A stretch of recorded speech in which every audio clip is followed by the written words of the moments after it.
Taigi esame Saulės gimnazijoje ir kaip matote, čia lyja nuostabiais burbulais ir čia mes lankomės pas Birutę. Taigi Birutė, pakalbėsim, papasakosi apie save.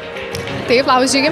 Labas, kaip gražiai tavo klasiokai pasiruošę, žiūrėk, kaip gražu. Taip dar mūsų niekas niekur nebuvo sutikę. Esu Kauno Saulės gimnazijos gimnazistė iš 3 G klasės, kuri tapo pašašuniausia šiais metais klase mokyklai. Dalyvauju mokinių taryboje, supamiršus dėl muzikos, dėl rašymo, nors studijuoti žurnalistiką. Birutė yra labai atsakinga, labai miela, labai draugiška, labai mandagi. Na ir šauni kaip ir visa mano klasė, kuri yra šauniausia mokyklos klasė. Pasiruošę Birutės bendraklasiai. Paklausykime. Birutė? Birutė. Labai fainas, šiltas, meniškos sielos žmogutis. Taip, Birutė yra meniškiausias žmogus, kokį aš esu sutikęs per visą savo gyvenimą. Ir tikrai labai gerbiu šią savo klasiokę. Birutė yra labai draugiška, paslaugi, linksma, visą laiką labai nuoširdi, atvira ir puikia draugė. Pamišusi dėl muzikos. Muzikuoji? Ne, tiesiog labai domiuosi britų muziką. Rašau tinklaraštį apie muziką su draugais. Tenais atrandame įvairias grupės, pasakojame apie jas, darome savo topus. Mėgstamiausia grupė? Arctic Monkeys.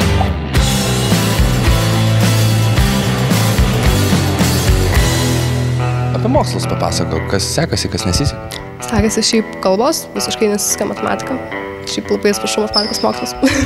Po to lankau anglų kalbos mokyklą papildomai, nes noriu studijuoti užsienyje. Kur studijuoti nori užsienį? Sheffield universitete. Ir grįši į Lietuvą? Gal. Kodėl? Nežinau, gal jeigu viskas bus gerai, tada grįšiu, jeigu nelabai, tai rasiu kokį kitą darbą kitur. Nėra tokios srities, kurios jinai neišmanytų bent šiek tiek ir nesvarbu, ar tai būtų muzika, ar tai būtų kokia nors menas ir literatūra. Birutė tikrai labai faina, jau užaugus bus žurnalistė, labai garsi, turės savo laidą ir aš tuo tikrai tikiu. Ir tu kuri eiles? Taip, kuriu. Plačiau. Kuriu eiles tai šiaip nuo tada, kai išmokau rašyti, maždaug nuo 4 metų. Ir anksčiau tai visą savo ankstesnėje kūrybą kažkur sunaikinamas buvo iš tikrųjų pakankamai gėda, bet dabar dirbu su to ir pernai tapau Respublikinio Maironio jaunųjų kūrėjų konkurso laureate. Tai manau, visai gal ir gerai.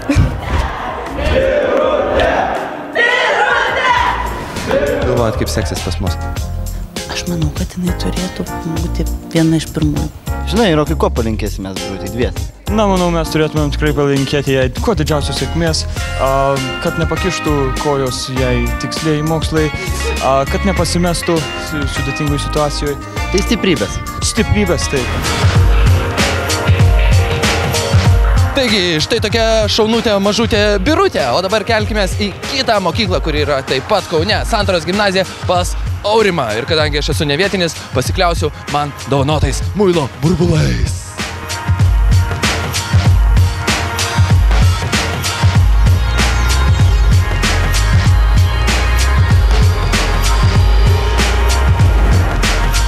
Taigi, burbuliukai atlydėjo mane iki šitos gimnazijos ir kaip patys galite įsitikinti, tai yra Santaros gimnazija. Užeikime į vidų ir susipažinkime su Aurimu. Iš pradžių reikia jį susirasti. Einam.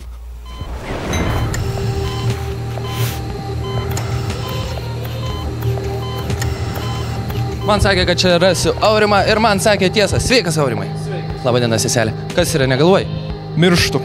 Rimtai, taip blogai? Taip. Dėl mūsų atvažiavimo? Taip. Gal sėskis? Pasikalbam, papasakosi apie save? Gal pašnekėkime kitoje vietoje. Gal iš tikrųjų kitoje vietoje. Ačiū, seselė, pasilikit kitam reikalui. Na tai Aurimai, papasakok apie save. Mano vardas Aurimas, mokau Santaros gimnazijoje. Ir pasisekė patekti 1000 vaikų pusių, tikiuosi ten gerai seksis. Manai, daug žinantis? Manau, jeigu vis dėlto pasisekė patekti. Tai be to man dauguma žmonių sako, kad nesu iš kvailų labai ir turiu daug žinių. Ir iš kur tos žinios, tai įgimta ar daug skaitai? Manau kombinuota, ir įgimta, ir daug skaitau. Aurimas yra labai protingas, draugiškas, visą laiką padeda. Ir kas man yra keisčiausia, kad jis žino tokius dalykus, apie kuriuos aš niekad gyvenime nesu girdėjęs, skaitęs. Nežinau, iš kur traukia tokius faktus. Aurimas. Koksgi yra Aurimas? Aurimas yra paprastas. Nevaidina niekada, sako teisybę, mėgsta plepėti, bet tai paslaptis. Nežinau, Aurimas. Labai protingas tikrai žmogus. Keiščiausia tai, kad jisai per pamokas labai daug plepa, šneka, ten su visais aplinkui nesiklauso, atrodo mokytojas, bet vis tiek viską žino. Jis toks yra plepukas. Taip, tikrai taip. Apie ką jisai plepa? Viską išskyrus apie mokslus, bet vis tiek būna protingas. Geras mokinys, nespėjom užduoti klausimų, žino atsakymą. Tai va ta bėda. Visą laiką užbėga už akių draugams. Niekada neišduos ir visą laiką pagelbės, kai yra kokia bėda. Aurimą bėdoje pažins. Taip. Sportininkas esi? Na taip, jau 3 metus sportuoju su sunkia atletika, su svoris. Kaip sekasi? Na, neblogai. Kai kurie pratimai lengvesni, kai kurie sunkesni. Iš sunkesnių turbūt kilnot merginas. Na taip, iš vienas iš sunkesnių. Tai yra labiau kaip hobis ar kažką galvoja ateitį su tuo sieti? Labiau kaip hobis, nes galvoju ateitį sieti su savo galva. Galėtų būti užaugęs. Užaugęs pagal plepumą, advokatas gal, teisininkas labai tiktų, gydytojas, bet gydytojas plepys, nežinau, gal ir tinka. Kokie mokslai nesiseka, labai įdomu? Nesiseka matematika, anksčiau nesisekė, fiziką dabar atsisakiau, nesu aš toks labai skaičių žmogus, skaičiuoti man nelabai sekasi. Kaip galvoji, kaip seksis mūsų žaidime? Na, tikiuosi, labai tikiuosi, kad seksis gerai, nes neslepiu, noriu važiuoti to, kad ten nugalėčiau. Čia tavo didžiausias tikslas? Na taip, pakol kas taip. Nu, nenuliūstum, jeigu kokioj vietoj liktum? Nu, jau, jei patekčiau už finalą pagrindinį, tada nenuliūšiu. Tai to tau ir linkiu, bus matyt, kaip ten bus. O jeigu mes dabar kalbamės, tai turbūt tu jau tenais. Tikriausiai taip.